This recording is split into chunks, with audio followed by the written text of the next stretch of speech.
Hoy cambiamos de tercio porque hay el dolor crónico. Saben ustedes que existen diferentes unidades de dolor en los hospitales de Canarias, como a veces no sabemos identificar si un dolor es leve, si un dolor realmente es crónico o cuándo ir a un médico, cuando nos viene un dolor y poderlo identificar. Por eso hemos invitado, está ya aquí con nosotros Alexis Rodríguez. Él es, además de doctor médico especialista en anestesiología, reanimación y terapia del dolor y además director de la unidad del dolor crónico y cuidados paliativos del Hospital La Paloma. Buenos días. Buenos días. Doctor, vamos en primer lugar a explicar, porque claro, ¿quién no ha tenido, un dolorcito? Pero a veces ese dolorcito puede llegar a algo más. Claro. Como tú bien dices, todos en algún momento hemos tenido un dolor de cabeza, un dolor de muela. ¿En qué momento pasa a ser el dolor, deja de ser ese síntoma y se convierte en una enfermedad? En el momento en el cual afecta todo lo que es tu esfera laboral, tu esfera social, deja de tener esa función protectora, porque cuando te duele la cabeza o la muela, pues tú dirás, pues tengo que ir a solucionarlo. Pero cuando eso se convierte en tu día a día, en tu momento determinado, tu razón de ser, en ese momento deja de tener esa función protectora. Entonces, y ahí hablamos ya de dolor crónico. Exactamente, entonces ahí ya podemos hablar de diferentes tipos de dolor, porque tengo por aquí un dato que me llama la atención: el 45% de los afectados por el dolor crónico no actúa o no acude a una consulta para aliviar la dolencia hasta, digamos, cuando ya el dolor ese ya es, digamos, insoportable. Sí, desafortunadamente un gran porcentaje de los pacientes empieza un peregrinaje por diferentes consultas y en un momento determinado no termina de establecer cuál es la causa, lo asocia sobre todo a nuestros pacientes mayores, pues te tocó tener artrosis o te tocó tener un problema de articular y te toca tener dolor, y eso verdaderamente no es así. Ya desde el año 2010, lo que es el dolor crónico se considera una enfermedad y por lo tanto debe ser tratado. Cuando hablamos de la unidad del dolor, parece que nos asustamos un poco, porque ya automáticamente asociamos paliativos, cáncer, como que enseguida nos preocupamos más y tampoco hay que darle tanta importancia más de la que tiene en este caso. Sí, desafortunadamente las unidades de dolor en un principio se asociaron mucho al paciente oncológico, al paciente paliativo, y cada unidad tiene funciones diferentes.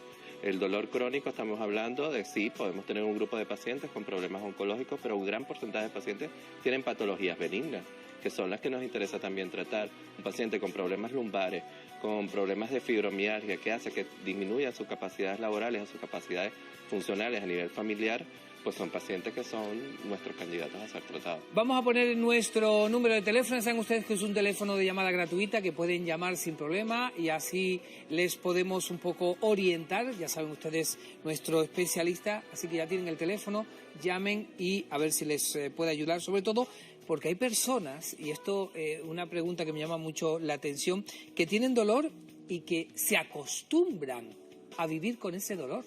Sí. Muchas personas lo asumen como que forman parte de, y que ya no tienen su remedio, vida, ¿no? De que no tienen remedio. Y lo que se busca es orientarlo. Si existe todo un proceso de educación sanitaria, el paciente sabrá que efectivamente, como un paciente hipertenso, pues es muy difícil que dejes de ser hipertenso, que dejes de ser diabético, pero sí, tus síntomas podrían reducirse muchísimo y pasarían a ser solo una molestia, no una incapacidad. ¿Vale? Tenemos una llamada. Josefina, buenos días. Hola, buenos días. Cuéntanos, Josefina. Felicidades por el programa. Gracias. Y al doctor. Gracias. Vamos a ver, yo durante muchos años se me estuvo diagnosticando dolor crónico y luego, después de un accidente, me dijeron que el dolor crónico estaba relacionado con la fibromialgia que se me detectó, puesto que los puntos gatillo eran completos y se pasaba de lo que habitualmente estaban las medidas.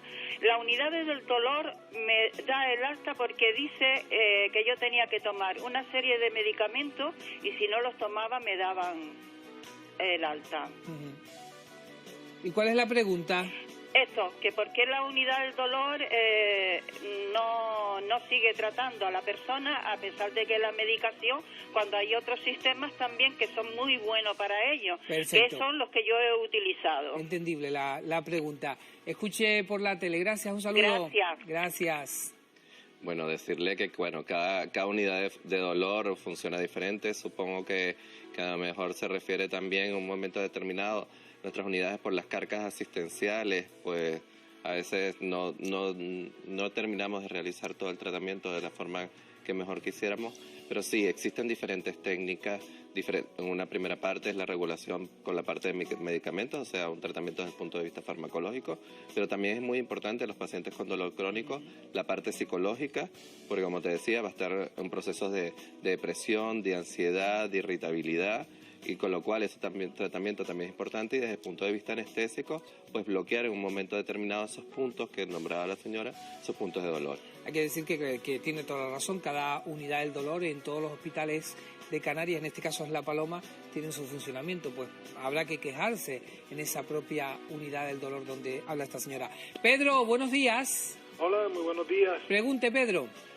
Yo le quería preguntar al doctor por la condritis intercostal. Este es un problema que tiene mi hija, ha sido pinchada en dos ocasiones al objeto de mitigar el dolor, pero se le reproduce constantemente. Y yo quisiera saber si definitivamente esto se va a convertir en un dolor crónico. Perfecto, pues muchas gracias. Escuche por la tele, doctor. La verdad que, bueno, por la tele uno intenta evaluar lo que puede, ¿no? Siempre es importante pues realizar una historia clínica adecuada para poder determinar verdaderamente cuál es la evolución del paciente. Nos hablaba de que ya ha sido pinchado, supongo que al referirse a pinchada pues ha sido bloqueada la zona del dolor, pero habría que también ver qué hábitos de posición en un momento pueda tener, qué actividad física realiza esa persona que pudiera ser el que desencadena que cada cierto tiempo haga crisis, en este caso de osteocondritis, ¿no? Tienes que hacer una evaluación clínica completa y es muy importante pues educar al paciente en qué hábitos en un momento determinado no son los más saludables. Alexi, está el teléfono que no para de sonar. Si no te importa, te volveremos a invitar. Seguiremos hablando de la unidad del dolor, sobre todo porque estamos entendiendo que hay mucha confusión con el tema y la gente, repito, debemos de informarla cada vez más. Gracias a La Paloma, gracias a ti por acompañarnos. Quédate ahí porque nosotros nos vamos